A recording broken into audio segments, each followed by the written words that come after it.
Assalamualaikum warahmatullahi wabarakatuh. Baik, mari kita simak kajian ini supaya kita mendapat ilmu dan barokah.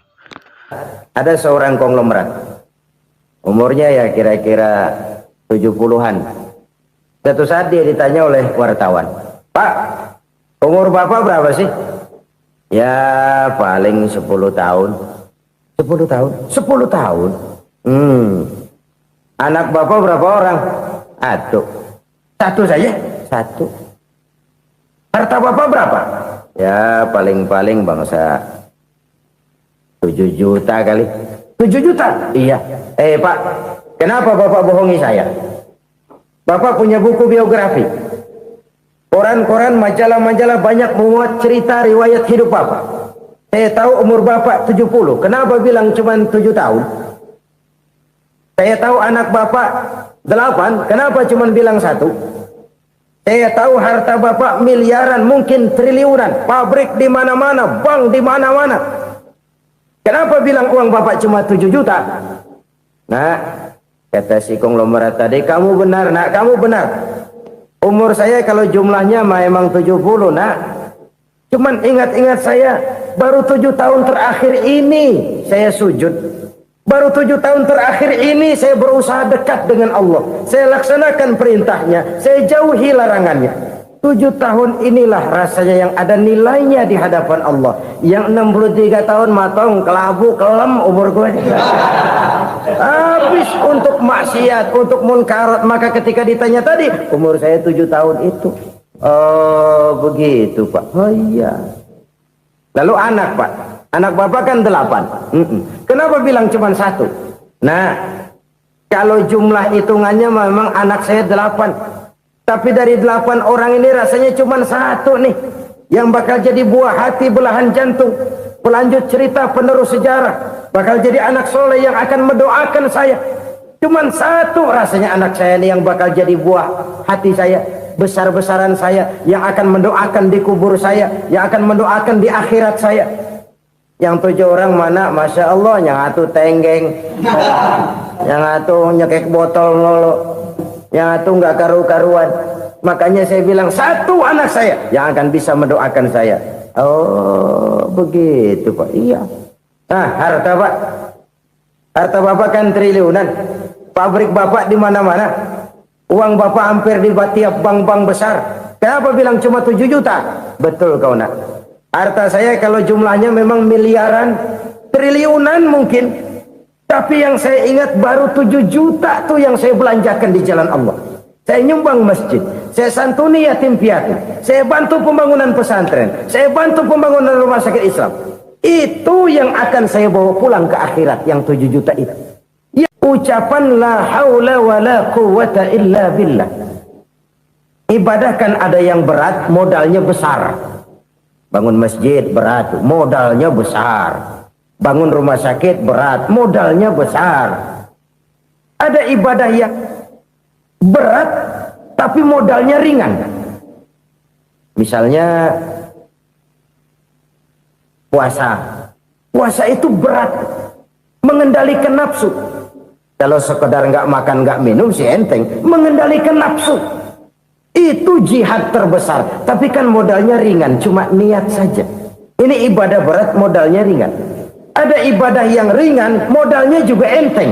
Seperti termasuk ucapan la haula wa la quwata illa billah. Tanpa sadar, la haula wa la quwata illa billah. Nyelengin tuh di surga.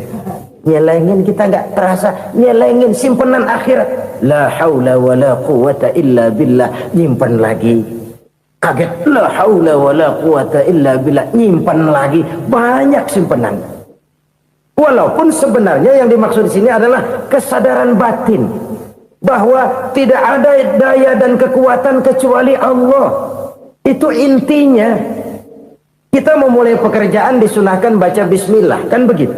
Apa itu? Kesadaran moral bahwa ini saya bisa kerjakan. Saya kerjakan ini dengan menyebut nama Allah. Kenapa? Kalau Allah tidak memberikan daya dan kekuatan, mana mampu saya kerjakan ini. Maka saya kerjakan ini dengan menyebut nama Allah. Bismillah.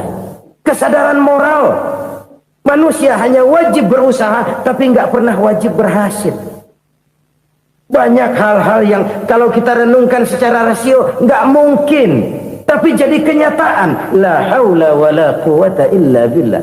Tidak ada daya dan kekuatan kecuali bagi Allah semata-mata. Kesadaran moral akan kelemahan dan keterbatasan makhluk bernama manusia. Kadang kita kagum dengan otak, tapi kita sering lupa sama yang bikin otak. Padahal bagaimanapun hebatnya otak, yang bikin otak pasti lebih hebat dari otak. Selalu berusaha menyimpan sesuatu yang bisa membawa manfaat, baik untuk dirinya, untuk anak cucunya, maupun untuk keluarganya, untuk masa kini dan masa depannya. Kadang simpanan itu berbentuk uang, kadang berupa tanah, lain saat berbentuk pabrik, dan lain sebagainya. Sementara masa depan yang paling pasti adalah akhirat. Jika untuk masa depan dunia kita rela memeras keringat, membanting tulang, pergi pagi dan pulang petang, menyimpan uang, menyimpan tanah, menyimpan pabrik, pernahkah kita merenung jika satu saat kiamat datang, kita dibangkitkan dari kubur masing-masing, berdiri di padang mahsyar untuk mempertanggungjawabkan seluruh kegiatan hidup kita di dunia ini. Lalu kita akan menuju ke alam akhirat. Sudahkah kita mempunyai simpanan untuk akhirat kita? Pada pertemuan kali ini saya ingin menyampaikan sebuah hadis di mana Rasulullah sallallahu alaihi wasallam bersabda, "Arba'un min kanzil jannah." Simpanan sorga ada 4 macam. Yang pertama, ikhfa'us sadaqah, menyembunyikan sedekah.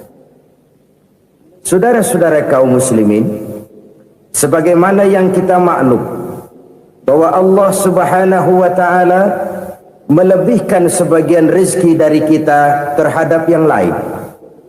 Ada yang kaya, ada yang setengah kaya, ada yang miskin, ada yang setengah miskin, dan selanjutnya. Ada yang gajinya kecil tapi penghasilannya gede. Ada yang penghasilannya gede tapi nggak punya gaji. Ada juga yang memang gajinya gede dan penghasilannya gede. Kelebihan rezeki merupakan sunnatullah dan tidak harus membuat kita merasa lebih dari yang lain. Bahkan sebaliknya, kelebihan itu harus membuat kita ringan tangan untuk menolong mereka yang memang memerlukan pertolongan. Kalau saudara diberikan ilmu, maka pertanyaan akhirat cuma satu: ilmumu kau amalkan untuk apa? Kalau saudara diberikan umur yang panjang, pengadilan akhirat juga bertanya satu: umurmu kau habiskan di mana? Tapi kalau saudara diberikan harta, pengadilan akhirat akan bertanya dua: hartamu kau dapat dari mana? Kau belanjakan kemana? Dari mananya ditanya, dan kemananya juga ditanya. Oleh karena kita akan dimintakan pertanggungan jawab, maka amanah yang bernama harta ini harus kita gunakan dengan sebaik-baiknya. Ada penggunaan yang merupakan kewajiban, itu zakat namanya. Ada penggunaan yang sewaktu-waktu, itu infak namanya. Ada yang lebih sewaktu-waktu lagi, dan itu sedekah namanya. Zakat dia terikat oleh haul dan nisab, oleh putaran batas waktu dan ukuran dari harta itu sendiri. Sedangkan infak terikat oleh situasi dan kondisi perekonomian seseorang. Sedangkan sedekah tidak terikat dengan apapun. Dalam kondisi seperti apapun kita bisa melakukan sedekah dengan yang terkecil sekalipun. Sampai-sampai Rasulullah sallallahu alaihi wasallam mengajarkan, la tahqiranna minal ma'rufi syai'an walau an talqa akhaka biwajhin talik. Atau ada hadis, tabassumuka fi wajhi akhika laka shadaqah. Senyumanmu kepada temanmu adalah sedekah. Jadi untuk melakukan sedekah tidak harus dalam berbentuk uang. Dengan ilmu kita bisa sedekah, Dengan tenaga kita bisa bersodakoh, dengan pikiran kita bisa bersodakoh, bahkan senyum kepada teman itu pun sodakoh. Jadi kalau sodakoh dengan uang memang belum punya uang, nyengir aja banyakin. Itu asal pada tempatnya, jangan lalu ketemu tiang listrik cengengesan. Tentu tidak pada tempatnya dan tidak wajar. Nah, sodakoh yang paling dicintai Allah adalah sodakoh yang disembunyikan. Artinya jauh dari sifat riya. Kan kadang-kadang ada orang sedekah itu disebutkan namanya, apa tidak bagus? Kalau memang niatnya ikhlas, ya bagus-bagus saja. Untuk memberikan sugesti kepada yang lain. Si Fulan bin Fulan nyumbang sekian, diumumkan.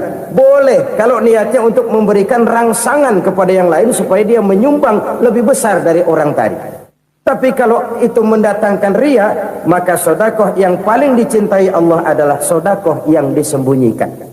Tangan kiri saja tidak tahu apa yang diberikan oleh tangan kanan. Sedekah yang dilakukan dengan ikhlas akan merupakan perbendaharaan surga, tersembunyi dari pandangan orang lain, tidak seorang pun tahu. Karena memang sikap yang baik adalah melupakan kebaikan dan mengingat kesalahan. Itu salah satu ciri orang bahagia. Orang yang selalu mengingat kesalahannya dan berusaha melupakan segala kebaikannya. Kalau dia akan berada kebaikan, dia tidak bisa ikut, dia merasa rugi karena dia merasa belum pernah berbuat baik. Tapi kalau akan melakukan kesalahan baru, dia ingat kesalahan yang sudah-sudah, sehingga terhalang baginya untuk melakukan satu kesalahan baru. Demikianlah saudara-saudara, bahwa Allah melebihkan rizki sebagian kita dari yang lain, agar terjadi tolong-menolong dalam kehidupan ini. Jadi kesenjangan yang nature, kesenjangan yang alami, itu sunnatullah. Ada yang kaya, ada yang miskin, ada yang kelas menengah. Nah, kenapa lalu sekarang kita berusaha mengentaskan kemiskinan? Oleh karena adanya kesenjangan struktural. Kalau yang kaya bisa semakin kaya, kenapa yang miskin tidak bisa naik jadi ikut sedikit kaya? Sebab pada dasarnya Islam adalah agama yang sejak turunnya sudah berupaya memerangi kemiskinan.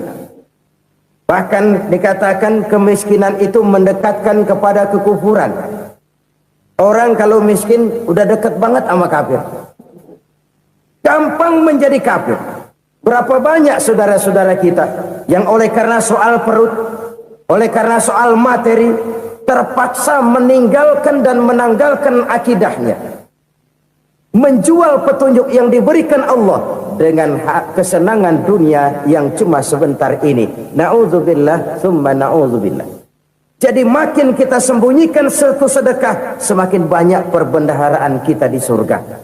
Sedekah yang paling dicintai Allah adalah sedekah yang disembunyikan.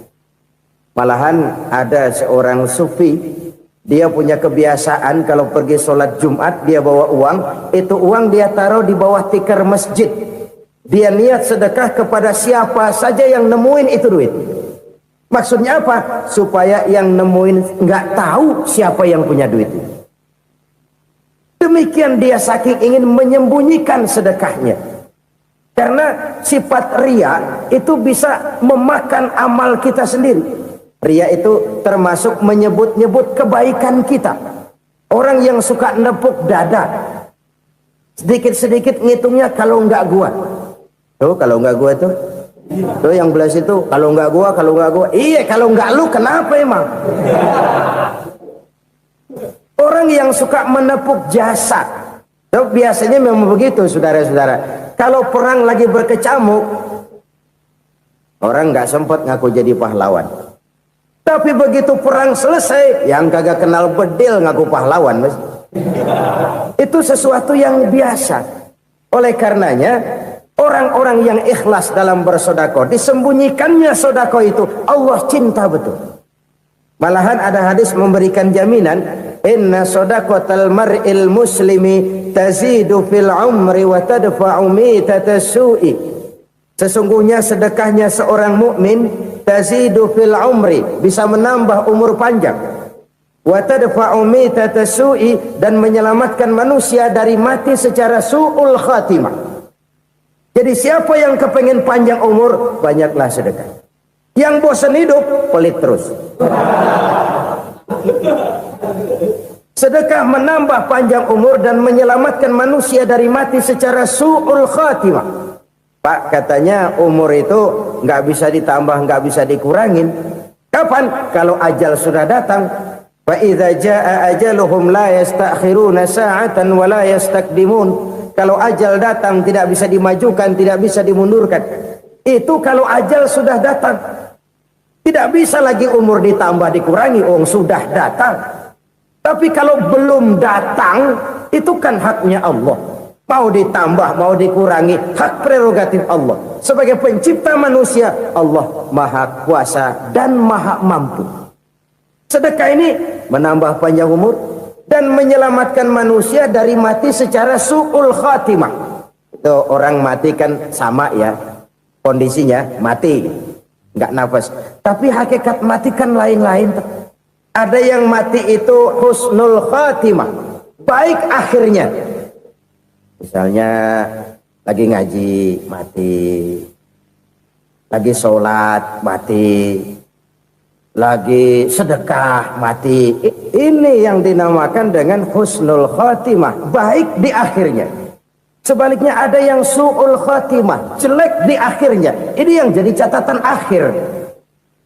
Lagi nyekek botol, mampus. Lagi banting kartu, modar. Su'ul khatimah, jelek pada akhirnya. Sedekah menyelamatkan manusia dari mati secara su'ul khatimah. Dan kita semua kepengen mendapat husnul khatimah, jauh dari su'ul khatimah. Oleh sebab itu yang bisa menyelamatkan kita dari penyakit itu antara lain adalah sedekah yang disembunyikan, yang dikerjakan dengan ikhlas karena Allah, tidak karena kepengen dipuji orang, tidak karena ingin dikatakan orang pemurah. Sebab orang dermawan itu orang yang memberi tanpa harus diminta. Kalau masih harus diminta, ya belum dermawan namanya, masih harus diminta. Kalau nggak diminta ya tulus, lolos, polos. Saudara-saudara kaum muslimin rahimakumullah. Harta adalah amanat dan akan kita pertanggungjawabkan. Allah melebihkan rizki sebagian kita dari yang lain agar kita saling tolong menolong, bantu membantu. Nabi janjikan siapa yang meringankan beban saudaranya muslim di dunia, Allah akan meringankan bebannya di akhirat nanti. Sebuah jaminan dari baginda Nabi. Si orang yang kita bantu barangkali tidak bisa membalas, Allah yang akan membalas lewat jalan lain yang tidak pernah kita sangka-sangka.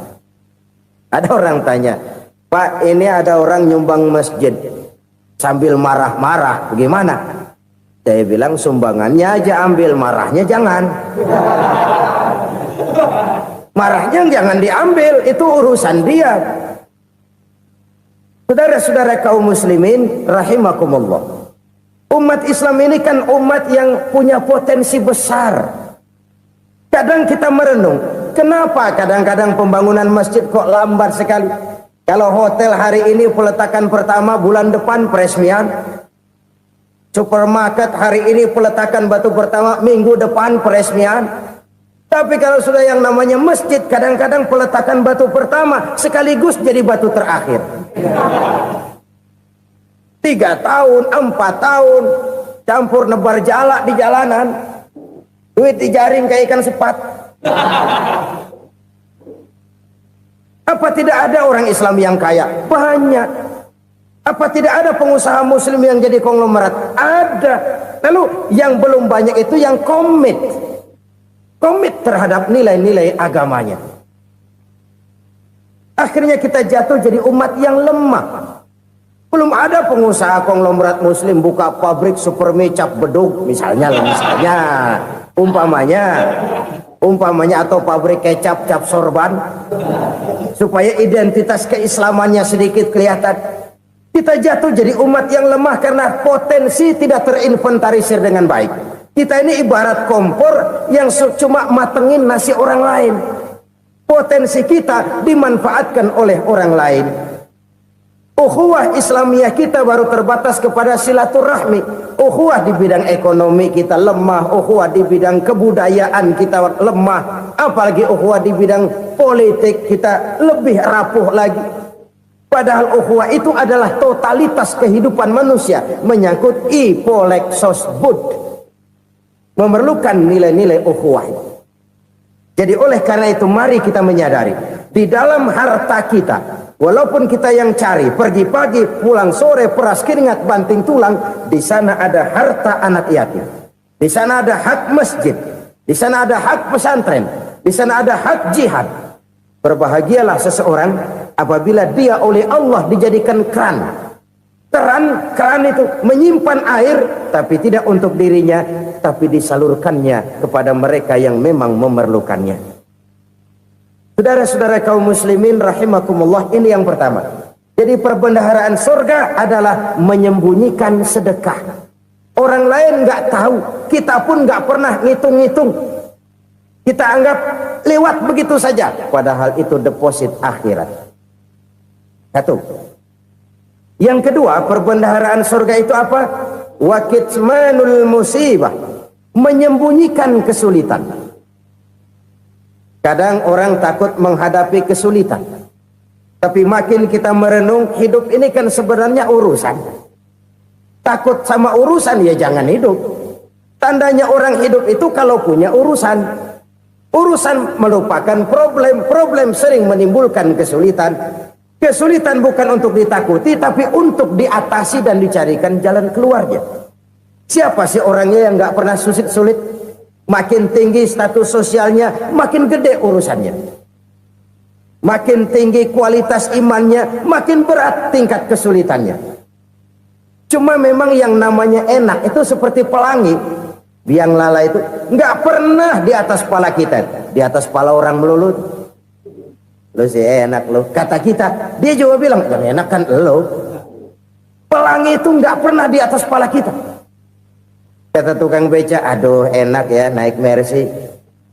Kata tukang beca, apa yang di dalam mobil Mercy? Aduh enak bener tukang beca, di jok ngeringkuk ngorok pulas bener. Saya kamar pakai AC sejuk, tempat tidur sutra empuk, alga spring bed, gula kulik nggak bisa pulas kalau belum minum Valium, belum tidur. Enak bener tukang beca, di jok ngorok nggak tahu wetan kulon. Si tukang beca bilang yang di Mercy enak, yang di Mercy bilang tukang beca enak. Inilah enak, nggak pernah di atas kepala kita, di atas kepala orang lain melulu enak itu. Nah saudara-saudara, yang merupakan perbendaharaan surga itu orang yang bisa menyembunyikan kesulitan, baik pribadi ataupun rumah tangga. Nih terutama rumah tangga yang jadi soalnya. Kadang-kadang kita ini kalau senang, sebaliknya kalau senang kita diam, kalem aja, cuek.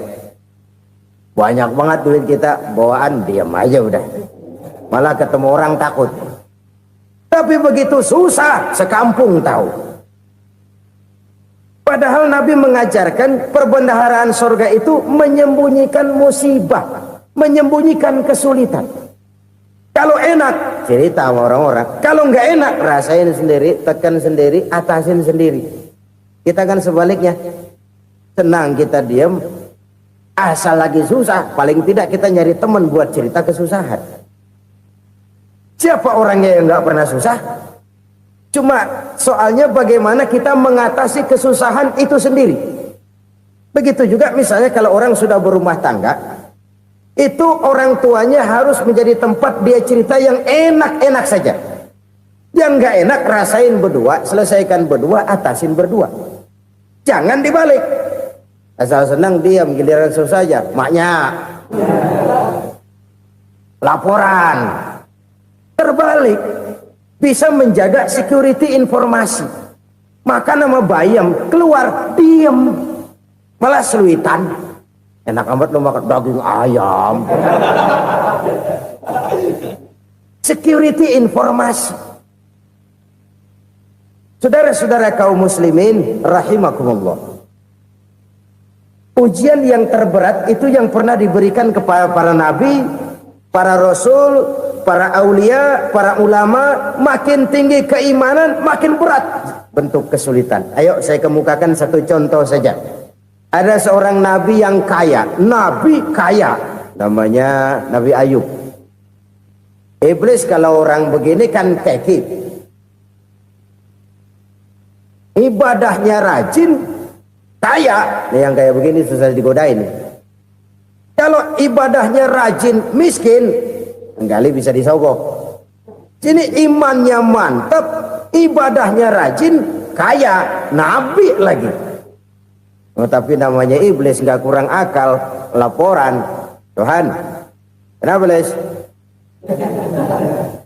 Ya ini bahasa saya, bahasa Qurannya sih nggak gitu. Itu hambamu yang namanya Ayub, dia rajin ibadah cuma karena dikasih kaya aja. Coba kasih miskin dia, berhenti dia sembahyang. Ah, kamu bisa aja. Saya tahu Ayub itu hambaku yang ikhlas. Saya buktiin Tuhan, silahkan. Dibuktiin lah, iblis turun ke alam ini. Yang mula-mula dia lakukan, dia rusak sawah ladang Nabi Ayub. Dia binasakan binatang ternak Nabi Ayub. Sehingga dalam waktu singkat, jatuhlah Nabi Ayub dari orang paling kaya jadi orang paling miskin. Beliau masih ibadah di mihrab dalam masjid. Datang iblis. Saudara Ayub, ya, lagi ngapain? Ibadah. Nyembah Allah, nyembah Allah. Oh, percuma. Kenapa? Tuhan yang ente sembah nih, dia udah bikin miskin ente. Sawah ladang ente hancur lebur, binatang ternak binasa. Sekarang ente jadi orang paling miskin. Ngapain nyembah Tuhan kayak begitu? Tekor. Udah berhenti dah ibadah, berhenti ibadah. Ini iblis sama Tuhan laporannya lain, yang dikerjakan kepada Nabi Ayub juga lain.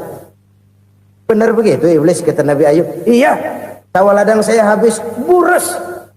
Binatang ternak saya binasa, binasa. Saya miskin, bangpak. Apa jawab Nabi Ayub? Bukan innalillahi, ya, ini hebat. Alhamdulillahillazi a'tani wa akhza minni. Segala puji bagi Allah yang telah memberikan harta kepada saya dan sekarang mengambilnya lagi.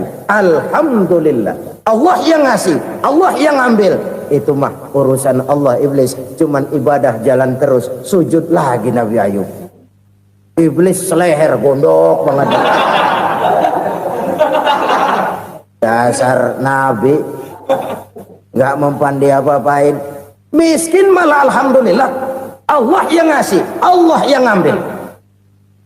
Jadi kalau kita tidak komit, kita tidak terikat kepada kaya, miskin, senang, susah, apa yang bisa bikin kita susah? Jadikan kekayaan, kemiskinan, jadikan senang, susah sebagai anak buah yang bisa kita atur. Jangan kekayaan ngatur kita, jangan kemiskinan ngatur kita. Kita yang harus mengatur mereka. Senang, susah, kaya, miskin, bahagia, sengsara, jadikan itu anak buah yang bisa kita atur. Kalau sekarang kita kaya, lain saat boleh jadi kita miskin, semiskin-miskinnya. Allah yang ngasih, Allah yang ngambil. Tenaga mana yang bisa menghalangi? Ibadah jalan terus. Iblis makin gondok. Dasar Nabi loh. Akhirnya apa? Nabi Ayub dikerjain, diberikan penyakit. Demikian fatal penyakitnya. Bayangin, udah miskin sakit. Masya Allah. Miskin sakit. Sakitnya nggak lama, kira-kira 16 tahun. Istrinya 3, 2 mental minta ceraiin.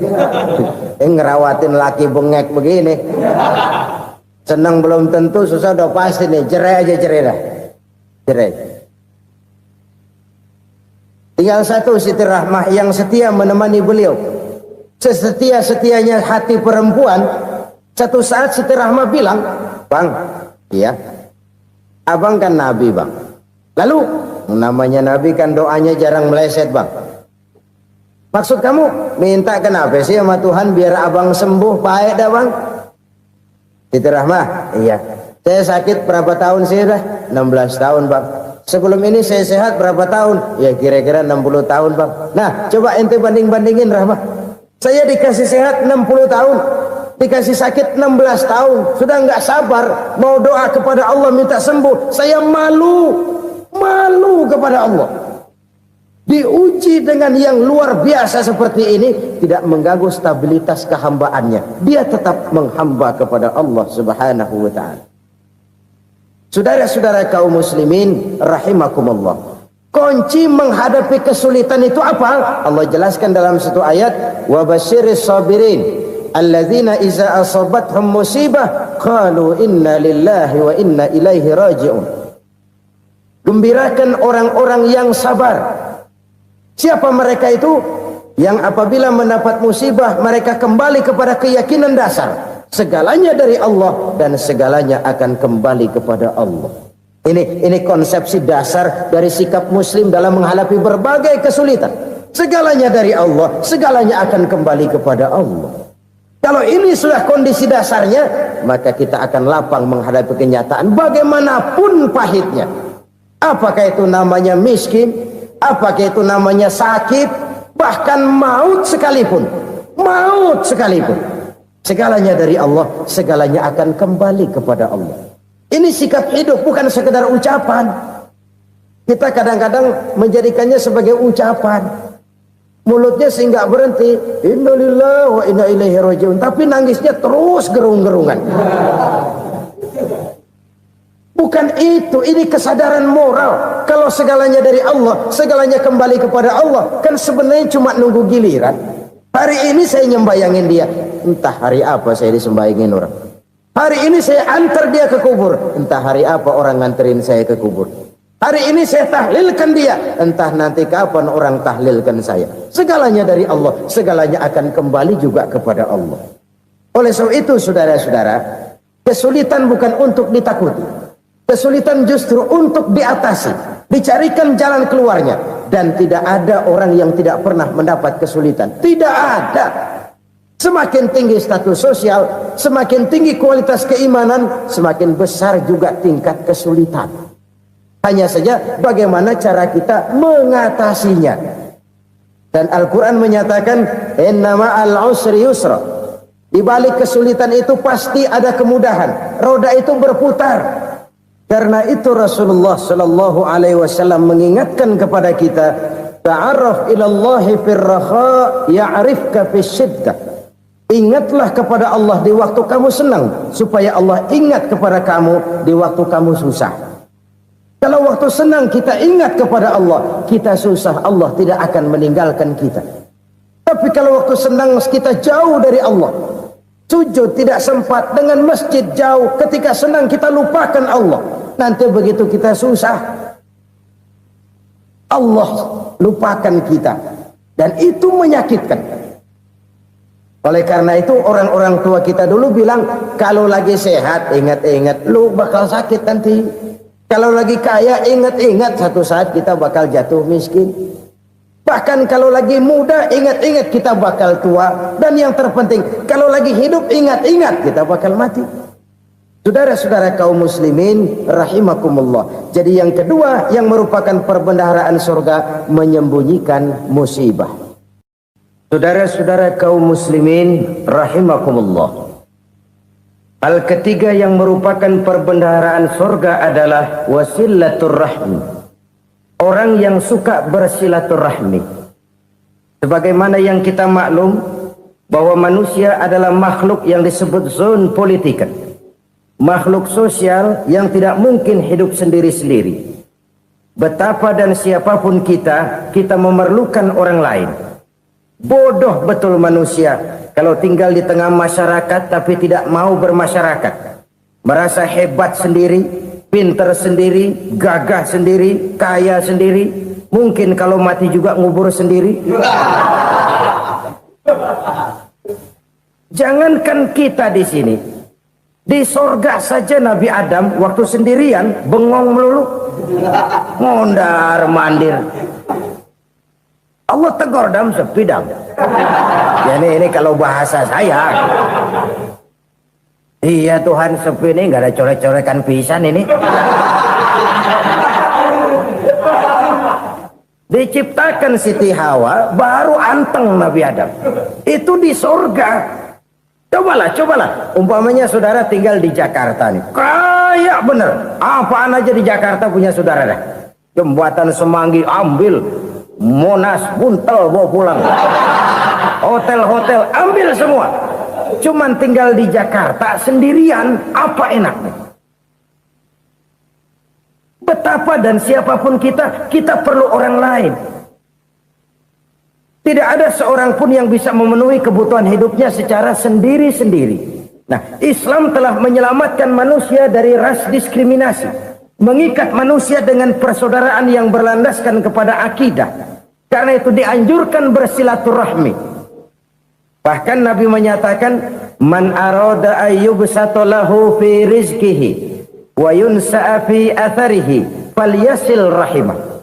Siapa yang kepengen diluaskan rezekinya dan dipanjangkan usianya, banyaklah ia bersilaturahmi. Siapa yang kepengen dimudahkan rezekinya, hendaknya ia banyak bersilaturahmi. Kalau banyak teman, kesulitan kan paling tidak ada tempat cerita. Udah susah, sendirian kita pikirin diri, nggak ada tempat tukar pikiran. Cepet banget sama bengek. Dilawan sendiri. Nah, secara makro kita bisa berkata, tidak mungkin ada kemenangan kalau tidak ada kekuatan. Tidak ada kekuatan kalau tidak ada kesatuan dan persatuan. Tidak mungkin ada kesatuan dan persatuan tanpa semangat silaturahmi. Kalau umat Islam mau menang, dia harus kuat. Kalau umat Islam mau kuat, dia harus bersatu. Kalau umat Islam mau bersatu, dia harus membudayakan silaturahmi ini. Bahkan sampai-sampai kata Nabi, kalau bisa cari nilai tambah. Apa? Silman qata'ak. Bersilaturahmilah kau kepada orang yang marah denganmu. Masya Allah, indahnya ajaran agama kita. Orang yang marah pun kepada kita, kata Nabi, kalau bisa bersilaturahmilah kepadanya, kepada orang yang marah itu. Di situ nilai tambah. Cuman jujur nih hadis, ngucapinnya gampang, ngamalinnya yang berat banget. Orang marah sama kita disuruh silaturahmi, ada apa malu? Lu marah, ada gua marahan lagi. Tunggu pikirin. Saudara-saudara kaum muslimin rahimakumullah. Tapi ini yang diajarkan, bahkan ini yang dicontohkan oleh baginda Rasul. Bagaimana begitu mudah, misalnya satu saat Abu Jahal ini ngatur strategi bagaimana bikin Muhammad celaka. Dia gali lubang di depan tempat tidurnya. Dia tutupin daun korma. Terus dia panggil seseorang, ke sini. Kasih tahu Muhammad, pamannya sakit keras, minta ditengokin. Berangkat orang ini ke sana. Muhammad, labbaik. Pamanmu sakit keras, dia minta ditengokin. Baik, saya akan datang menjenguk beliau.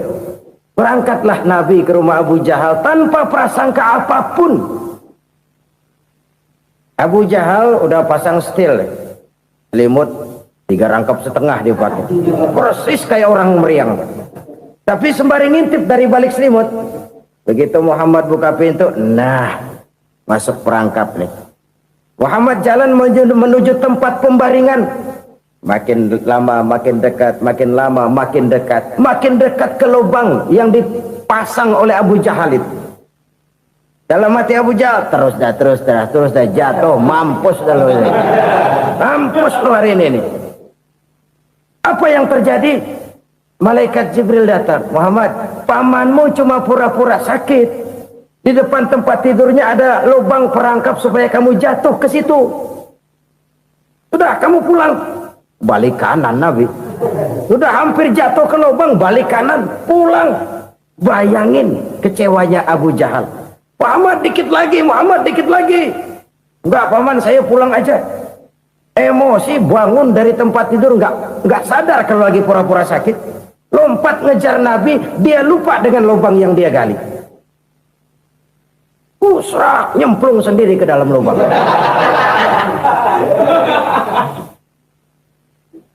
Nabi terus berlalu. Ini terjadi keanehan. Jatuh ke lubang yang dia gali itu sebenarnya nggak terlalu dalam ya, antara 3-4 meteran lah. Tolong saya jatuh ke lubang ini. Datanglah pelayan-pelayannya itu. Angkat saya dari sini. Oh, yang ngulurin tambang. Satu gulung belum juga nyampe itu tambah. Kurang beli lagi ke warung. Sambung ulur lagi enggak juga bisa sampai. Wah ini kerjaan Muhammad ini. Tolong siapa salah seorang kamu ke rumah Muhammad, kasih tahu encangnya kecebur. Minta ditolongin. Sampaikan kepada Rasul. Kenapa? Pamanmu jatuh ke lubang, Muhammad minta tolong diangkatin. Tambang udah nyambung-nyambung nggak nyampe juga. Ya nanti saya datang saya tolong. Cobain. Nyata-nyata orang berniat jahat mau mencelakakan dia. Datang dia menolong. Ini yang disebut air tuba dibalas air susu ya ini. Bukan sebaliknya. Air tuba dibalas air susu. Paman, kecebur ya? Iya Muhammad, tolong ini. Pegang tangan saya.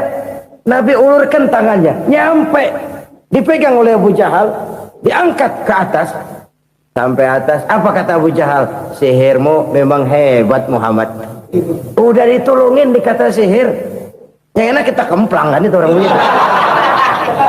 Urusan apa? Tapi inilah akhlak. Kalau bisa kamu bersilaturahmilah dengan orang yang marah kepadamu sekalipun. Orang marah kita tetap baik. So, kalau kita berbuat baik sama orang yang memang baik, rasanya sih biasa-biasa aja. Orang baik kita baik lagi, ya draw aja, belum ada nilai tambah di situ. Baru ada nilai tambah kalau kita bisa berbuat baik kepada orang yang nyakitin kita. Itu namanya kita setingkat di atas dia. Dia sakitin kita, kita berbuat baik sama dia. Dia pelit sama kita, kita baik sama dia. Dia marahin kita, kita deketin dia. Di situ kita punya nilai tambah. Jadi siapa yang ingin diluaskan rezekinya kata Nabi dan dipanjangkan umurnya, hendaklah ia banyak-banyak bersilaturahmi. Sederhana sebenarnya silaturahmi, tapi silaturahmi membangkitkan semangat kesatuan dan persatuan. Kesatuan dan persatuan melahirkan kekuatan.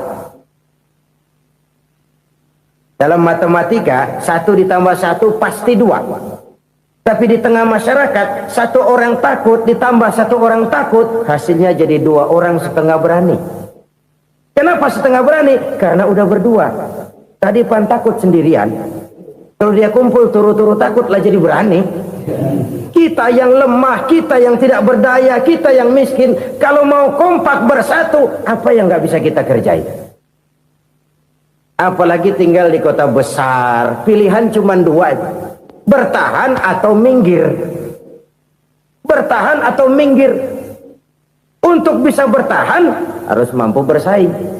Untuk mampu bersaing harus punya keahlian. Keahlian harus ditunjang dengan pendidikan, ditambah oleh kekompakan sebagai umat. Udah miskin mencar mulu, orang injak kita. Orang nggak pandang urusan apa malu. Oleh karena itu silaturahmi pada hakikatnya merupakan roh dari ukhuwah yang diajarkan oleh agama kita. Bagaimana Islam menyelamatkan masyarakat manusia dari ras diskriminasi, mengikat manusia, dan tidak ada persaudaraan yang lebih indah selain persaudaraan yang diikat dengan nilai-nilai akidah. Sepanjang orang di jalan Allah, itulah saudara kita. Keluar dia dari jalan Allah, selesailah persaudaraan sampai di situ. Karena itu, kalau ingin menyimpan sesuatu di surga, banyaklah bersilaturahmi. Datang ke rumah ini, datang ke rumah itu, dan lain sebagainya. Itu simpanan kita di akhirat nanti. Ini yang ketiga. Saudara-saudara, yang keempat, perbendaharaan surga itu apa? Wa qawlu la hawla wa la quwwata illa billah.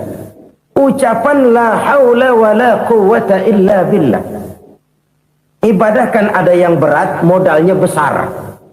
Bangun masjid berat, modalnya besar. Bangun rumah sakit berat, modalnya besar. Ada ibadah yang berat tapi modalnya ringan. Misalnya puasa. Puasa itu berat, mengendalikan nafsu. Kalau sekedar nggak makan nggak minum sih enteng, mengendalikan nafsu. Itu jihad terbesar, tapi kan modalnya ringan, cuma niat saja. Ini ibadah berat, modalnya ringan. Ada ibadah yang ringan, modalnya juga enteng. Seperti termasuk ucapan la haula wa la quwwata illa billah.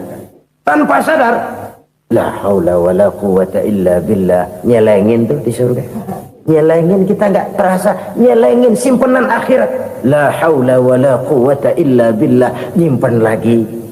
Kaget. La haula wala quwata illa billah. Nyimpan lagi. Banyak simpenan. Walaupun sebenarnya yang dimaksud di sini adalah kesadaran batin. Bahwa tidak ada daya dan kekuatan kecuali Allah. Itu intinya. Kita memulai pekerjaan disunahkan baca bismillah, kan begitu? Apa itu? Kesadaran moral bahwa ini saya bisa kerjakan. Saya kerjakan ini dengan menyebut nama Allah. Kenapa? Kalau Allah tidak memberikan daya dan kekuatan, mana mampu saya kerjakan ini. Maka saya kerjakan ini dengan menyebut nama Allah. Bismillah. Kesadaran moral. Manusia hanya wajib berusaha, tapi nggak pernah wajib berhasil. Banyak hal-hal yang kalau kita renungkan secara rasio nggak mungkin, tapi jadi kenyataan. La haula wala quwata illa billah. Tidak ada daya dan kekuatan kecuali bagi Allah semata-mata. Kesadaran moral akan kelemahan dan keterbatasan makhluk bernama manusia. Kadang kita kagum dengan otak, tapi kita sering lupa sama yang bikin otak. Padahal bagaimanapun hebatnya otak, yang bikin otak pasti lebih hebat dari otak. Nggak percaya, silahkan otak-otakan. Inilah kecenderungan. Kita kagum dengan pesawat-pesawat mutakhir, bukan main, besi gede banget terbang itu. Alangkah hebatnya. Lalu apa yang bikin otak tidak lebih hebat dari itu semua? Kita puji laut, apa yang bikin laut tidak lebih hebat dari laut itu? La haula wala quwata illa billah. Tidak ada daya dan kekuatan kecuali Allah. Apa yang bisa kita lakukan kalau tidak karena daya dan kemampuan yang diberikan oleh Allah kepada kita? Lahirlah sikap tawadu, rendah hati, tidak melonjak menjadi angkuh dan sombong, sadar akan kelemahan dan keterbatasan diri.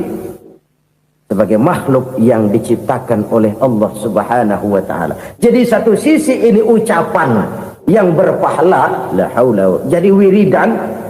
Pada sisi lain ini kesadaran moral, sikap mental, kesadaran batin bahwa yang punya daya dan kekuatan itu cuma Allah. Kita nggak pantas untuk sombong, sebab sombong itu pakaiannya Allah. Kita nggak sedang pakai pakaian Allah, kegedean. Dan makin kita renungi, makin terbentur. Apa sih yang bisa kita sombongin? Kita mau sombong apa? Kaya? Pintar? Itu kan semua relatif. Di atas langit masih ada langit lagi. Jadi oleh karenanya, marilah kita menyadari. Manusia hanya wajib berusaha, tapi tidak pernah wajib berhasil. Yang berusaha saja tidak wajib berhasil, apalagi yang tidak berusaha. Islam bukan agama orang pemalas yang selesai sholat lalu endelohom, nggelenggem ayem-ayem. Tapi Islam bukan agama orang sombong yang setelah berusaha lalu tidak memerlukan Allah. Kita bisa saja bikin proyeksi, tahun sekian kita bakal panen besar menurut perhitungan otak. Tapi ada kejadian lain. Apa? Tikus ngambek. Habis itu dimakanin tikus, panen gagal. Proyeksi rasional gagal oleh tikus-tikus yang ngambek itu. Bisa saja terjadi. Tahun depan kita panen besar, urung. Kenapa? Musim panas panjang. Dan sekarang ini koran-koran bikin berita musim mengalami penyelewengan. Bukan cuma manusia yang nyeleweng sekarang. Musim pakai nyeleweng. Mestinya kan musim hujan udah selesai, masih hujan-hujan juga. Musim. Nah sekarang kita boleh bikin proyeksi, kita bakal panen besar. Tahu-tahu musim panas panjang, sawah retak, air kering. Cari teknokrat yang paling botak, suruh pendekin tuh musim panas. La haula wa la quwata illa billah. Inilah kesadaran moral. Saudara, saya teringat satu saat ada seorang konglomerat. Umurnya ya kira-kira 70-an. Satu saat dia ditanya oleh wartawan, "Pak, umur Bapak berapa sih?" "Ya paling 10 tahun. 10 tahun. 10 tahun. Anak bapak berapa orang? Satu saja. Satu. Harta bapak berapa? Ya paling-paling bangsa 7 juta kali. 7 juta? Iya. Pak, kenapa bapak bohongi saya? Bapak punya buku biografi. Koran-koran, majalah-majalah banyak memuat cerita riwayat hidup bapak. Saya tahu umur bapak 70. Kenapa bilang cuma 7 tahun? Saya tahu anak bapak 8. Kenapa cuma bilang 1? Saya tahu harta bapak miliaran, mungkin triliunan. Pabrik di mana-mana, bank di mana-mana. Kenapa bilang uang bapak cuma 7 juta? Nah, kata si konglomerat tadi, kamu benar nak, kamu benar. Umur saya kalau jumlahnya memang 70 nak. Cuman ingat-ingat saya, baru 7 tahun terakhir ini saya sujud. Baru 7 tahun terakhir ini saya berusaha dekat dengan Allah. Saya laksanakan perintahnya, saya jauhi larangannya. 7 tahun inilah rasanya yang ada nilainya di hadapan Allah. Yang 63 tahun matong, kelabu, kelam umur gue. Habis untuk maksiat, untuk munkarat. Maka ketika ditanya tadi, umur saya 7 tahun itu. Oh begitu Pak. Oh iya. Lalu anak Pak. Anak bapak kan 8. Kenapa bilang cuma 1? Nah, kalau jumlah hitungannya memang anak saya 8. Tapi dari 8 orang ini rasanya cuma 1 nih. Yang bakal jadi buah hati, belahan jantung. Pelanjut cerita, penerus sejarah. Bakal jadi anak soleh yang akan mendoakan saya. Cuma 1 rasanya anak saya ini yang bakal jadi buah hati saya. Besar-besaran saya. Yang akan mendoakan di kubur saya. Yang akan mendoakan di akhirat saya. Yang 7 orang mana? Masya Allah, yang atu tenggeng, yang atu nyekek botol mulu, yang atu nggak karu-karuan.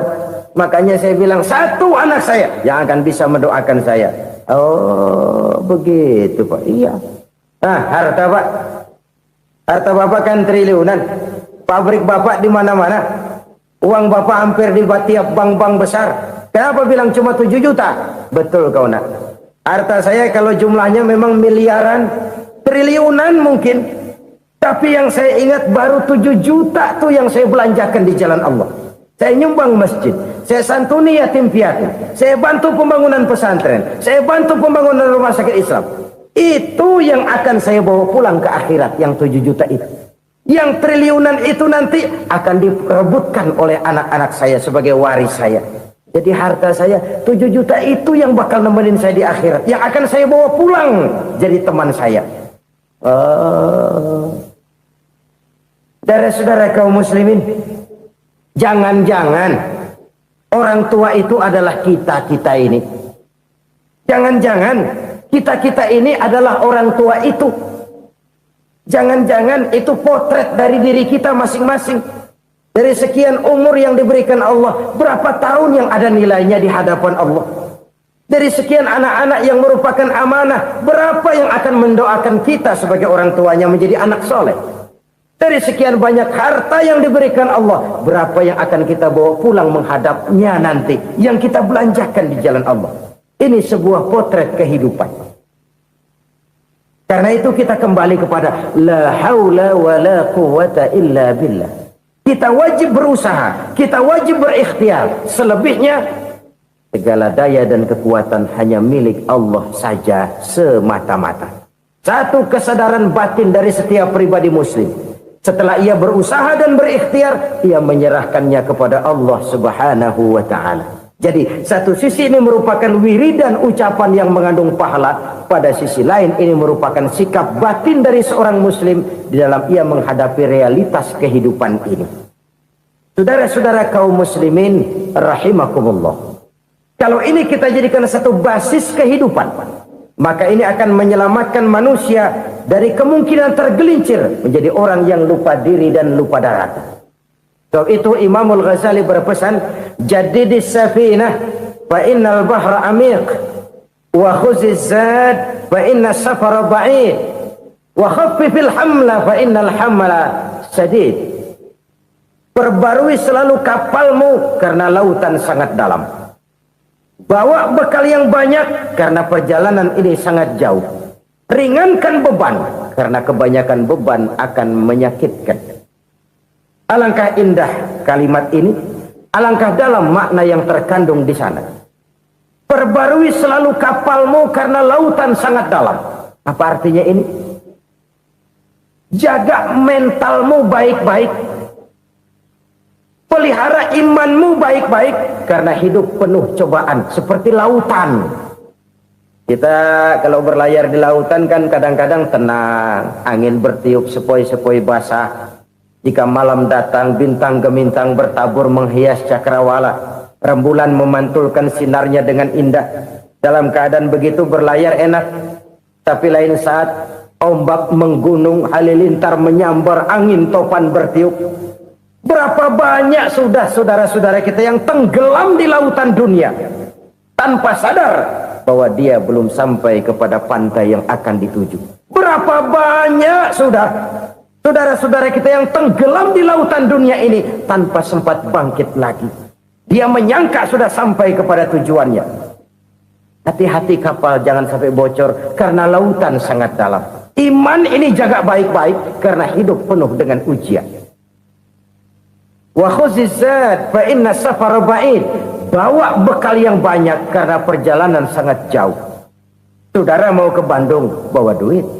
Saudara mau ke Surabaya, banyakan lagi duitnya. Saudara mau ke Mekah, gepokan, iketan tuh duit nggak lembaran lagi. Makin jauh perjalanan, makin banyak bekal yang harus kita bawa. Kalau saudara dari Jakarta mau ke Surabaya, kagak bawa duit berangkat juga, itu sih bukan berani namanya, nekat. Sampai Surabaya belum tentu, sengsara di jalan udah pasti. Kenapa? Nggak bawa bekal berangkat. Sama juga kita nih, misalnya belum sempat sembahyang, mati. Waduh, berani banget orang. Belum punya bekal, mati. Sengsara di jalan. Atau bekal tidak cukup. Dari Jakarta saudara mau ke Surabaya, bawa duit 500 perak. Paling jauh Cikampek nyampenya itu. Paling jauh itu. Antara jauhnya perjalanan dengan bekal yang saudara bawa tidak seimbang. Hidup ini perjalanan panjang. A walking tour. Dimulai dari alam arwah. Sebelum jasad diciptakan, roh diciptakan lebih dulu. Dari situ pindah ke alam rahim. Dari alam rahim pindah ke alam dunia. Dari alam dunia pindah ke alam barzah. Baru menuju akhirat. Satu perjalanan panjang. Kalau bekal tidak bawa, sengsara di jalan. Bawa bekal yang banyak karena perjalanan ini sangat jauh. Wa khaffifil hamla, ringankan beban karena beban itu cuma akan menyulitkan. Kalau bekal itu sih keperluan, tapi beban nggak kita perluin, cuma ngeberat-beratin. Apa ini beban? Dosa. Kecurangan, kebatilan, kezoliman, ketidakadilan, kesewenang-wenangan. Itu akan jadi beban kita di akhirat. Alangkah celakanya, perjalanan panjang, bekal tidak bawa, beban kelewat banyak, alamat sengsara di jalan. Pahala tidak ada, dosa berlipat ganda. Na'udzubillah, summa na'udzubillah. Kalau kita rangkum nasihat Al-Ghazali dengan kisah si konglomerat tadi, kita akan mengambil kesimpulan. Pertama, bekal terbaik dalam menghadapi gejolak kehidupan ini tidak lain adalah iman. Yang kedua, pahala dan dosa. Dua hal kontroversial. Pahala adalah bekal, dosa adalah beban. Tapi kita sekarang kan tidak begitu terangsang kepada yang abstrak. Orang berlomba mencari yang konkret-konkret saja. Yang real. Kalau memang dosa, benjol dong. Kira-kira begitu. Kira-kira begitu. Persis orang Yahudi dulu. Orang Yahudi itu kan pernah minta kepada Nabi Musa. Ya Musa, lan nu'mina laka hatta narallaha jahrah. Musa, kami nggak bakal mau beriman kepada Allah kalau belum kami lihat Allah ada nongkrong di depan kami. Kalau memang Tuhan ada, taruh dong di depan kami. Mau yang konkret-konkret saja. Kalau memang dosa, benjol dong. Kalau memang pahala, berasa dong. Orang terangsang kepada yang real, yang konkret-konkret saja. Karena itu, untuk mengejar dosa, orang mau bayar. Tapi untuk mengejar pahala walaupun tidak bayar, orang segan. Ini yang dikatakan oleh Nabi, kamu mengharapkan ke surga tapi kamu berat melaksanakan sesuatu yang bisa membawa kamu ke surga. Kamu ingin jauh dari neraka tapi tiap saat kamu lakukan perbuatan-perbuatan yang justru menjerumuskan kamu ke neraka. Idda'aitum an-najata minan nar wa ramaitum fiha anfusakum. Kamu ingin selamat dari neraka, tapi kamu lemparkan diri kamu ke neraka. Kamu ingin masuk surga, tapi berat sekali kamu melakukan perbuatan-perbuatan yang bisa menyampaikan kamu di surga. Saudara-saudara kaum muslimin rahimakumullah. Jadi hal keempat yang merupakan perbendaharaan surga adalah la haula wa la quwwata illa billah. Satu sisi ini merupakan ucapan yang memperberat timbangan akhirat. Pada sisi lain ini merupakan sikap hidup seorang muslim. Kesadaran batin yang sangat dalam bahwa tidak ada daya dan kekuatan kecuali Allah. Dan itu kita simbolkan pada saat memulai pekerjaan dengan Bismillah. Dengan menyebut nama Allah. Satu kesadaran moral. Saya hanya bisa melakukan ini karena diberikan daya dan kekuatan oleh Allah. Lahirlah sikap tawadu, rendah hati, tidak melonjak menjadi angkuh dan sombong. Berpendapat bahwa hanya agamanya sajalah satu-satunya agama yang benar. Keyakinan seperti ini wajar. Keyakinan seperti ini normal, biasa, dan memang seharusnya. Tetapi keyakinan seperti ini pun bukan merupakan satu keyakinan yang harus ditudingkan keluar, tetapi lebih banyak ditujukan ke dalam. Dengan tujuan pertama, untuk meningkatkan keimanan umat. Kalau seseorang sudah memiliki keyakinan bahwa hanya agamanya sajalah satu-satunya agama yang benar, saya yakin orang seperti itu akan konsekuen dalam kehidupan beragama. Tapi kalau dia berkeyakinan bahwa semua agama adalah benar, akhirnya ia akan berpendapat juga bahwa semua agama adalah sama. Kalau semua agama dipandangnya sebagai sama, maka tidak jadi soal benar baginya agama mana saja yang dianutnya. Kalau perlu agama diperlakukan seperti baju, bosan ganti, jenuh tukar, dan begitu selanjutnya, maka akan lahirlah sikap ngambang dalam kehidupan beragama. Yang kedua, keyakinan seperti ini lebih bersifat untuk menjaga orang dalam jangan sampai keluar, bukan untuk memaksakan orang luar untuk ke dalam. Agama adalah soal keyakinan, dan keyakinan tidak bisa dipaksakan. Keyakinan mungkin bisa ditekan, tapi satu hal yang jelas, keyakinan tidak mungkin bisa dipaksakan. Oleh karena itu, etika dakwah dalam Islam adalah bagaimana mengislamkan orang Islam, bukan mengislamkan orang di luar Islam. Sebab sejauh ini kewajiban para mubalik hanyalah untuk menyampaikan Islam dan bukan mengislamkan orang.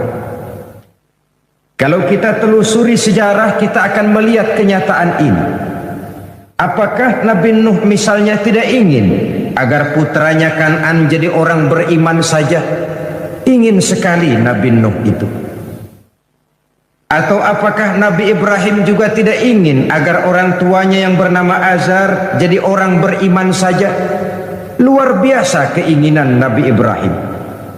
Atau pada contoh yang lebih dekat lagi, apakah Nabi Muhammad sallallahu alaihi wasallam tidak mempunyai keinginan agar Abu Jahal dan Abu Lahab berdiri pada barisan orang yang beriman saja? Ingin sekali baginda Nabi. Kalau sejarah kemudian menceritakan kepada kita, Kan'an putra Nabi Nuh berdiri dalam barisan orang-orang kafir, Azar bapak Nabi Ibrahim malah menjadi produsen berhala, Sedangkan Abu Jahal dan Abu Lahab habis-habisan menentang, menghalangi, memfitnah, bahkan berusaha menghancurkan perjuangan Nabi. Itu seluruhnya merupakan indikasi kita hanya wajib untuk menyampaikan Islam. Sedangkan seseorang akan Islam atau tidak, itu sepenuhnya berpulang kepada hidayah dari Allah Subhanahu wa ta'ala. Kalau keyakinan ini kita tudingkan keluar, lalu berupaya menarik orang luar agama Islam ke dalam Islam, akan timbullah benturan-benturan. Inilah yang sering menjadi kenyataan di mana seseorang menyebarkan agama kepada orang yang sudah beragama. Timbullah hal-hal yang tidak kita inginkan. Timbullah singgungan-singgungan dan benturan-benturan yang tidak diharapkan, yang pada kesempatan ini akan kita bicarakan. Yang ketiga, keyakinan seperti ini untuk menumbuhkan fanatisme beragama. Kita semua maklum, orang kalau cinta kepada suku bagus, tapi fanatik kepada suku salah. Orang cinta kepada guru bagus, tapi fanatik kepada guru tidak benar. Soal guru dan suku kita harus objektif. Orang cinta kepada agama bagus, orang fanatik kepada agama merupakan bagian daripada kehidupan beragama. Fanatik dalam arti berpegang teguh, sebab hanya dengan watak seperti inilah setiap penganut suatu agama akan menjadi konsekuen dengan nilai dan ajaran agamanya masing-masing. Untuk mencegah terjadinya singgungan dan benturan-benturan dalam upaya menyebarkan agama, maka di negeri kita ini digalakkanlah 3 macam kerukunan yang dikenal sebagai tri kerukunan.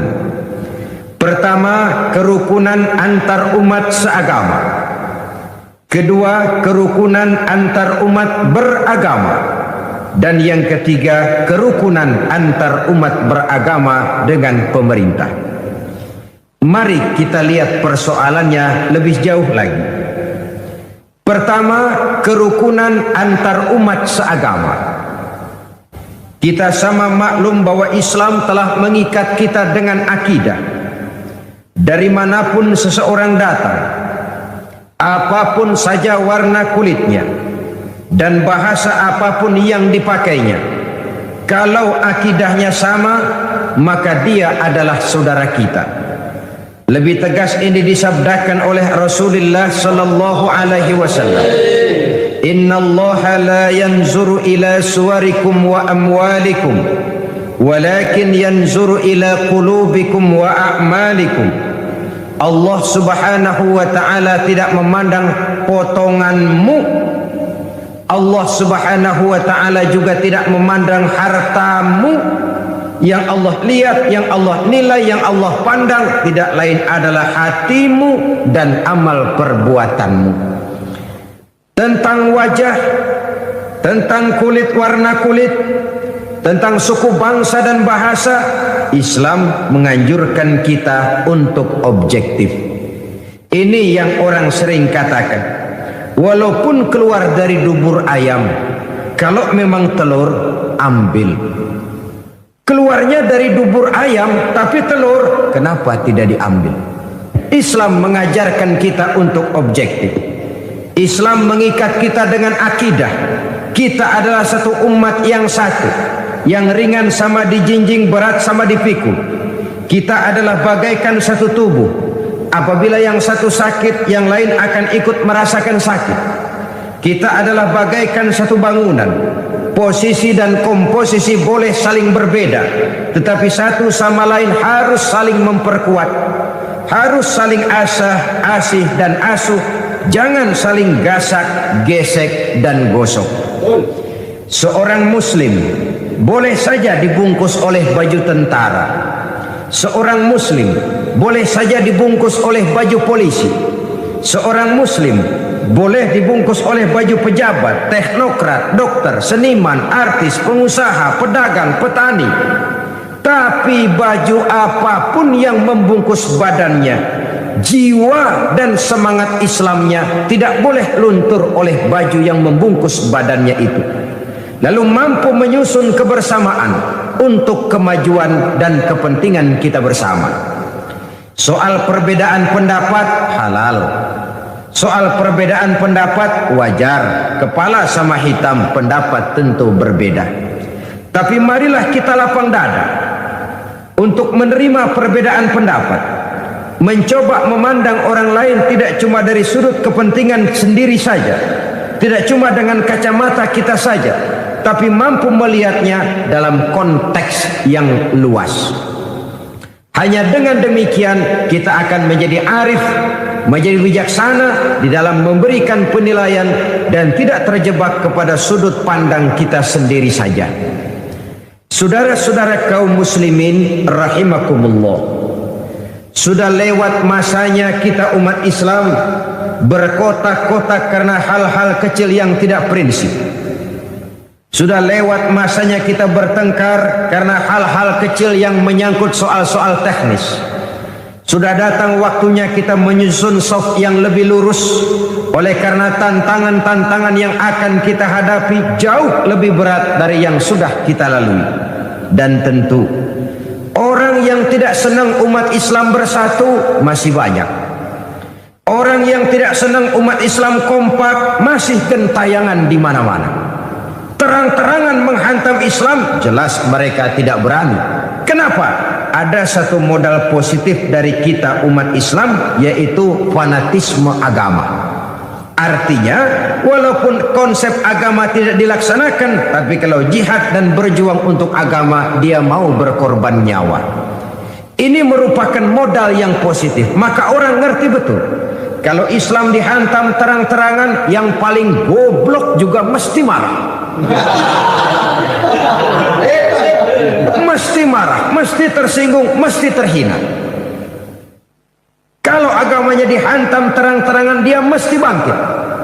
Maka untuk menghantam Islam, orang tentu masih menerapkan teorinya Slaughter-Gronye. Orang masih memakai taktik dan strateginya Dr. Van der Plas. Mau menghantam Islam, masuk ke dalam, bikin kacau Islam dari dalam. Tidak bisa assalamualaikum latihan, assalamualaikum tidak bisa pakai sorban, pakai sorban. Bicara di tengah umat Islam seolah-olah untuk kepentingan dan membela umat Islam, di belakangnya tidak lain tujuannya untuk menghancurkan Islam dari dalam. Maka kiai diadu dengan kiai, ulama diadu dengan ulama, umat bertengkar dengan sesama umat karena perbedaan organisasi. Maka jadilah kita nasib umat Islam persis seperti jangkrik. Marilah kita menyadari bahwa perbedaan pendapat satu hal yang wajar.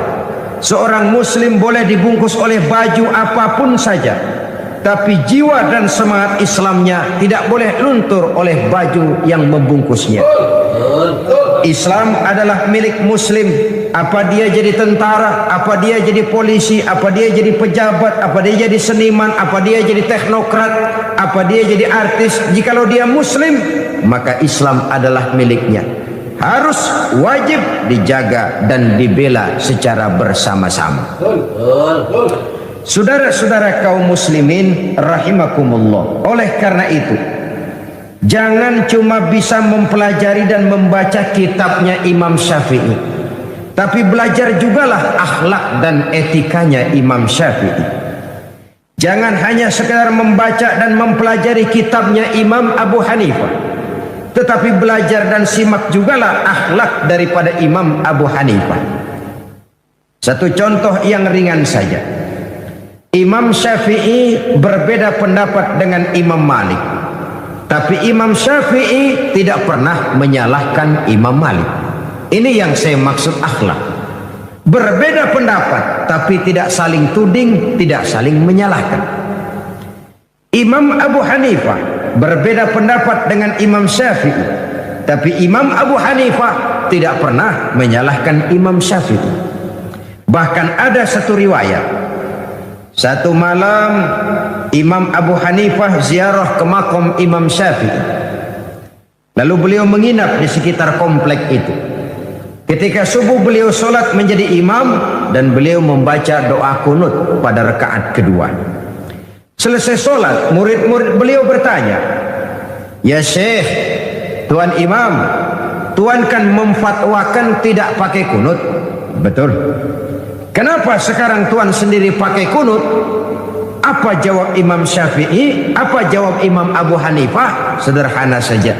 Ihtiraman li Syafi'i. Saya menghormati pendapatnya, saya menghormati fatwanya daripada Imam Syafi'i ini. Berbeda pendapat tapi saling menghormati. Berbeda pendapat tapi tidak saling menyalahkan. Ini yang hilang sekarang. Kita baru beda pendapat sedikit aja kayaknya udah lakum dinukum. Maka perbedaan pendapat tidak lagi jadi rahmat, malah sering jadi bala. Dalam kehidupan sehari-hari kita sering lihat di desa-desa terpencil ini terangkat ke permukaan. Yang satu usoli, yang satu enggak, pisah RW.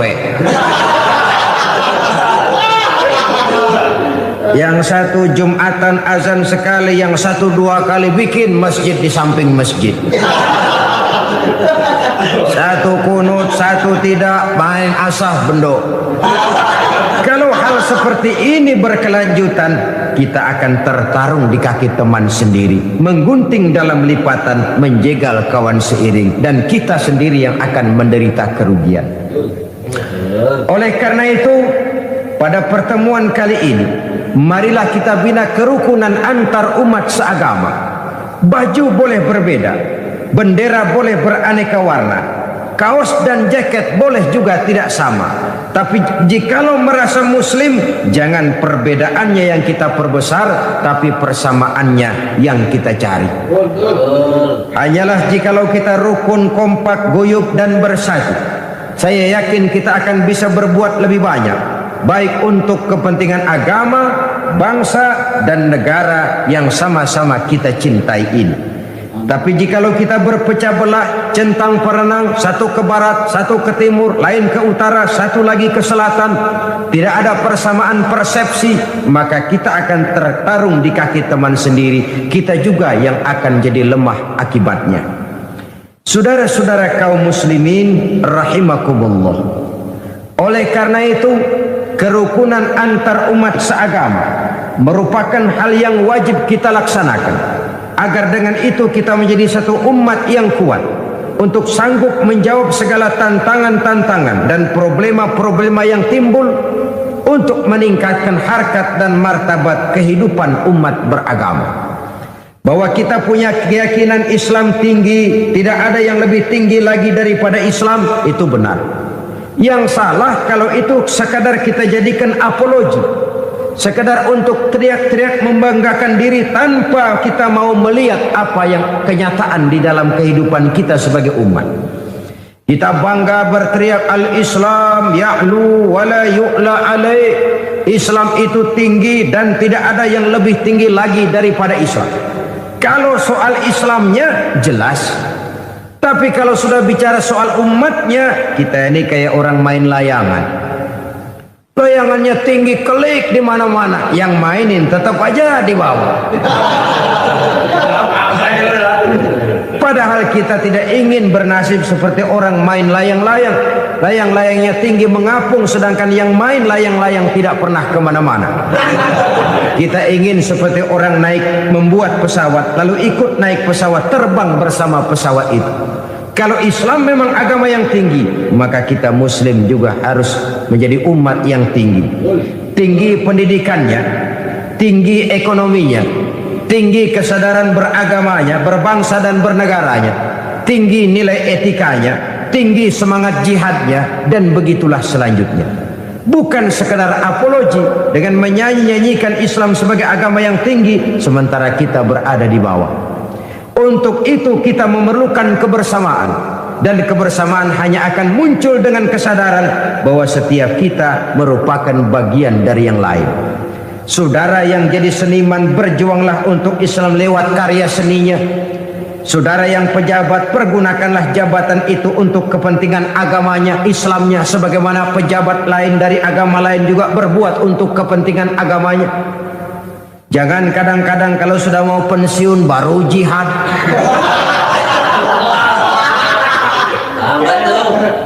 Walaupun terlambat lebih baik daripada tidak sama sekali, tapi kan akan lebih baik lagi kalau tidak terlambat. Justru kalau mau berbuat untuk kepentingan agama, jangan nunggu sampai pensiun. Ini yang sering terjadi. Kalau sudah pensiun, tanda tangan udah kagak laku, memo udah nggak dihargain, pengaruh sudah nggak ada, baru mau jihad. Ngomongnya hebat, segala macamnya hebat. Kemarin kemana?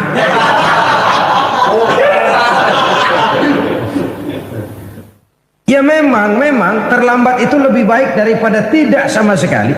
Tapi kan lebih baik lagi kalau tidak terlambat. Dan kenapa takut berbuat untuk Islam? Karena orang lain, pejabat lain pun dari agama lain berbuat untuk kepentingan agamanya. Sama-sama berbuat.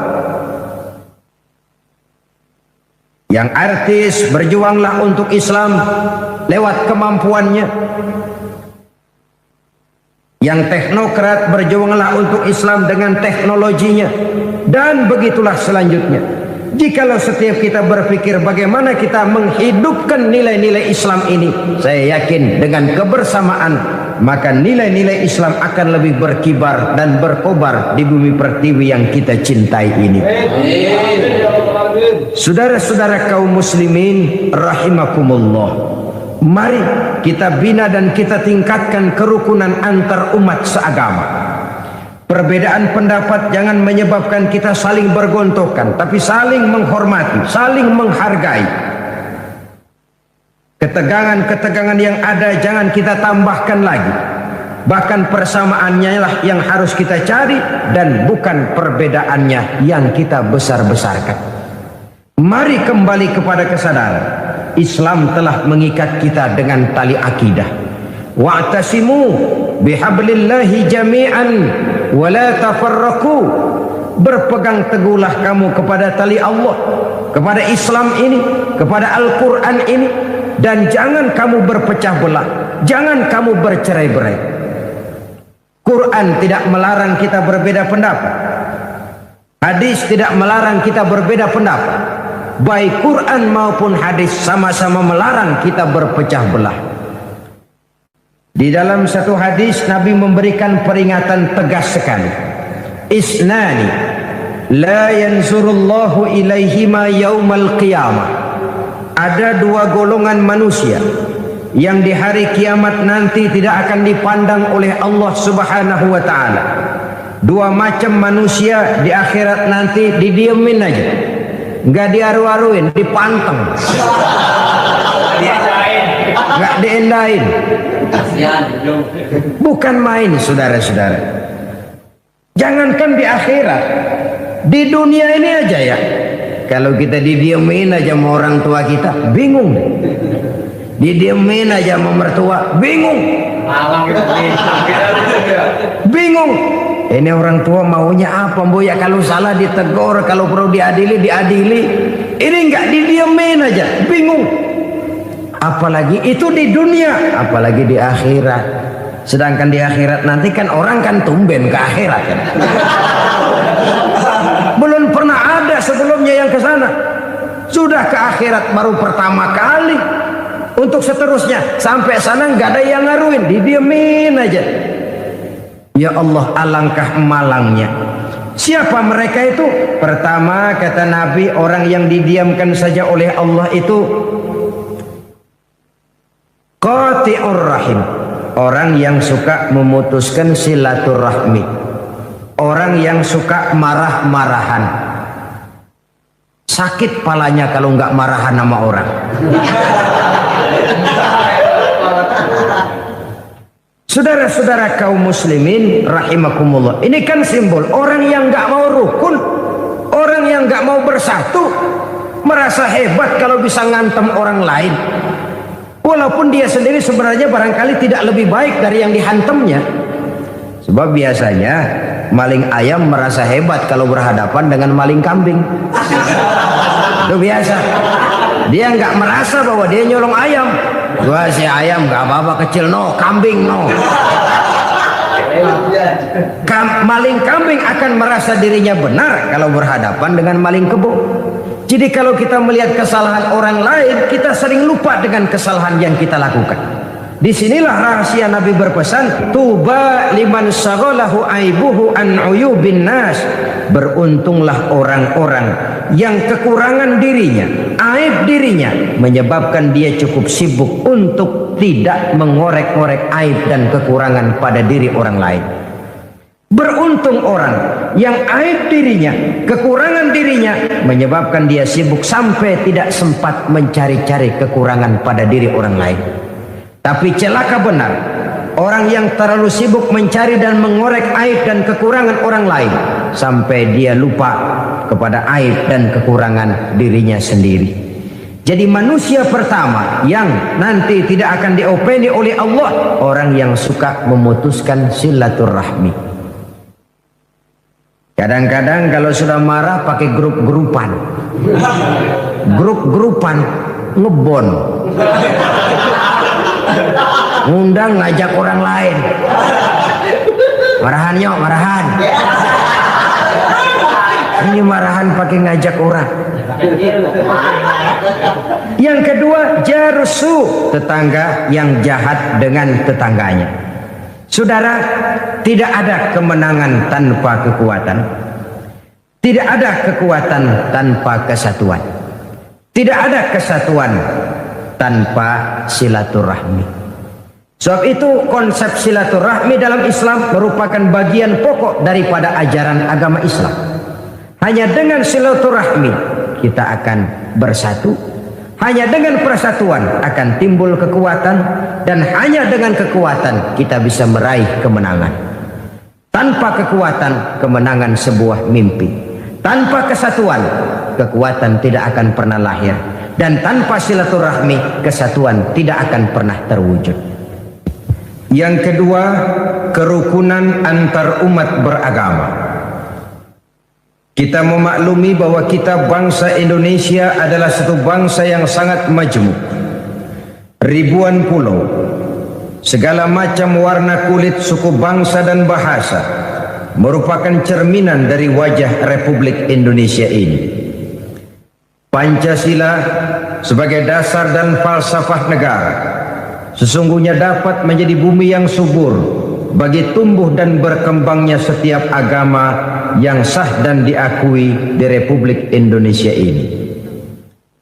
Islam sesuai dengan namanya berarti damai, aman dan tentram.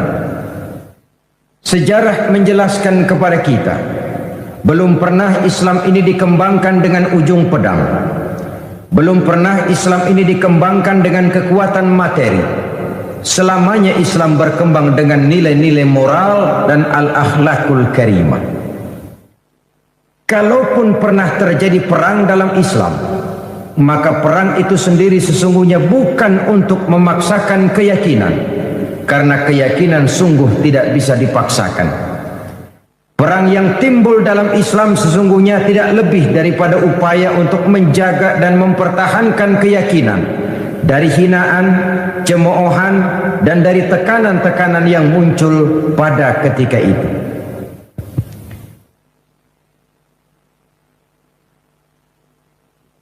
Saudara-saudara kaum muslimin rahimakumullah. Namun pada prinsipnya, di negara-negara manapun di dunia ini, apabila umat Islam mayoritas, maka orang-orang luar Islam bisa hidup dengan tenang, aman, dan damai. Begitulah kenyataan. Jika dia kecil, umat Islam ini, maka dia bisa menjaga diri. Dan jika dia besar, maka dia bisa mengayomi. Kecilnya bisa menjaga diri, besarnya bisa melindungi. Sebaliknya, kalau kecilnya saja sudah kurang ajar, apalagi gedenya,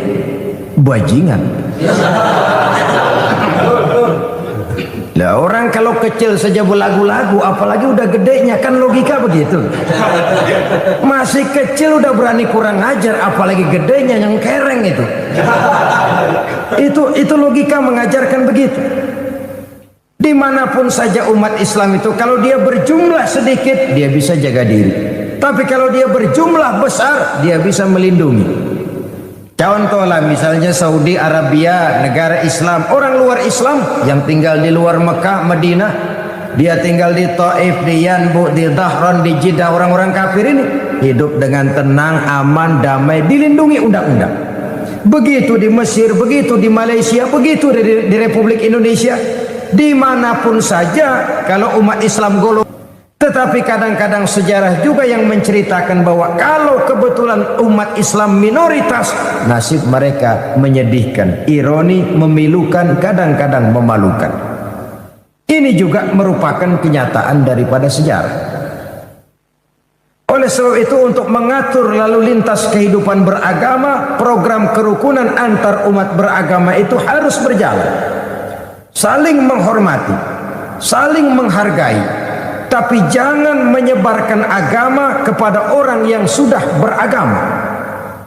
Sebab kalau sudah upaya menyebarkan agama kepada orang yang sudah beragama, maka akan timbullah singgungan-singgungan yang sungguh sangat tidak kita harapkan.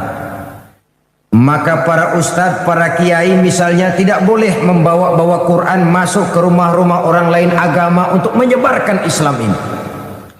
Sebaliknya orang lain dari agama lain juga tidak boleh masuk ke rumah-rumah orang Islam. Hormatilah orang yang sudah beragama. Jangan penganut suatu agama dijadikan sasaran bagi pengembangan agama lainnya. Bahwa setiap kita berkeyakinan semua orang di luar kita adalah tidak benar, wajar. Bahwa kita berpendapat bahwa semua orang di luar kita adalah kafir, pantas. Bahwa kita berkeyakinan bahwa semua orang di luar agama kita tidak ada jaminan masuk surga, wajar. Tapi keyakinan itu harus ditujukan ke dalam, jangan keluar. Kalau sudah keluar, muslim berkeyakinan seperti itu, orang lain dari agama lain berkeyakinan seperti itu, akan terjadilah benturan-benturan di mana kita menyebarkan agama kepada orang yang sudah beragama. Akan timbullah hal-hal yang tidak kita harapkan. Maka toleransi, menjaga kerukunan antar umat beragama ini pun harus ada batas-batasnya. Maka yang diprogramkan betul kerukunan antar umat beragama, bukan kerukunan agama. Agama jelas berbeda, tidak bisa dirukun-rukunkan. Umatnya silahkan. Artinya hal-hal yang menyangkut bidang muamalah, bidang sosial, mari kerjasama. Bangun jalan umum, mari sama-sama. Jaga keamanan bersama, mari sama-sama. Tapi kalau sudah menyangkut akidah, keyakinan, ubudiyah, kembali kepada prinsip yang diajarkan oleh agama masing-masing. Bukankah satu saat Quraisy saking putus asanya pernah mengajak damai kepada Rasulullah Shallallahu Alaihi Wasallam? Sudahlah Muhammad, ini marah-marahan capek juga rasanya nih. Kita baik-baikan aja yuk. Maksudnya bagaimana? Oke deh, sekarang kami menyembah Tuhan kamu, Allah. Besok tapinya gantian, kamu ikut menyembah Tuhan saya, Tuhan kami. Lata, Uzza, Manat, Hubal, itu berhala-berhala di sekeliling Ka'bah. Join, kerjasama, toleransi. Toleransi model ini dijawab oleh Allah Subhanahu wa taala, "Qul ya ayyuhal kafirun la a'budu ma ta'budun." Satu nas yang jelas. Muhammad, katakan kepada mereka, orang-orang kafir, aku tidak menyembah apa yang kamu sembah, kamu pun tidak akan menyembah apa yang kamu sembah. Ditutup dengan satu komitmen, satu statement resmi bahwa bagimu agamamu, bagiku agamaku. Artinya agama ada couplingnya. Jangan lalu dengan dalih toleransi, menjaga kerukunan, lalu yang dirukun-rukunkan agama yang jelas berbeda itu. Wah, jangan fanatik. bagaimana musimnya aja. Bagaimana musimnya saja. Lalu semua agama dicampur adukkan. Saudara-saudara kaum muslimin rahimakumullah. Kalau soal menghormati orang yang berbeda agama, Islam paling hebat. Begini, orang kafir itu kan ada dua macam. Ada yang disebut kafir zimmi, ada yang dinamakan kafir harbi.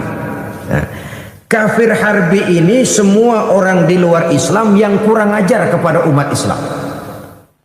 Jelas nantang, jelas mengganggu, jelas menghambat. Kafir harbi halal darahnya. Yang kedua kafir zimmi, ini orang di luar Islam yang hidup berdampingan dengan umat Islam, saling menghormati, saling menghargai. Terhadap orang kafir seperti ini, Nabi pernah memberikan pesan, man aza zimmiyan faqad azani. Siapa yang coba menyakiti orang zimmi, orang kafir yang mau hidup damai dengan umat Islam, itu sama saja dengan menyakiti aku, kata Nabi. Dan siapa yang menjadi menyakiti aku, akulah lawannya di hari kiamat nanti. Artinya hormati. Pernah juga Rasul sedang duduk dengan para sahabat. Ada sekelompok orang berangkat mengantar mengusung jenazah, hendak mengubur jenazah. Serta merta Nabi berdiri memberikan penghormatan kepada jenazah yang lewat itu. Setelah jenazah lewat, para sahabat bertanya, ya Rasulullah, iya, yang lewat tadi itu jenazah orang Yahudi, kenapa kita berdiri menghormatinya? Jenazah Yahudi. Yahudi ya Rasul. Orang bukan sih? Ya orang, kalau orang mah. Cuman Yahudi. Hormati, kata Nabi. Yang dihormati orangnya, bukan keyakinan. Sudah mati pun dihormati. Konon lagi masih hidup.